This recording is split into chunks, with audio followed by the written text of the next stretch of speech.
বিশ্ব নবীর কাছে একজন ইহুদি আর একজন মুসলমান, দুইজনে গিয়ে বলে, নবী বলেন কে ভালো কে শ্রেষ্ঠ আমার ভিতরে?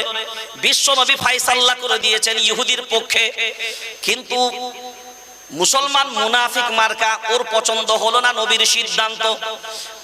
ওমরের কাছে এসে বলছে, আমরা আপনার কাছে বিচার চাই, আমি শ্রেষ্ঠ না ইহুদি শ্রেষ্ঠ?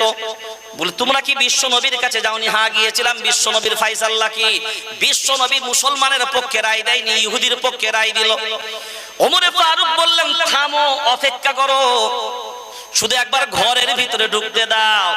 ওমরে ফারুক ভিতরে ঢুকলেন, খোলা তরোয়ার নিয়ে আসলেন, ওই মুনাফিক মুসলমানের কল্লাটা আলাদা করে দিলেন। কারণ ওমরের ফায়সালা এটাই, বিশ্ব নবীর ফায়সালার পরে পৃথিবীর মানচিত্রে আমি ওমর তো দূরের কথা, পৃথিবীর মানচিত্রে এমন কেউ হবে না আমার নবীর ফায়সালার পরে আর কোনো ফায়সালা বাকি থাকতে পারে না।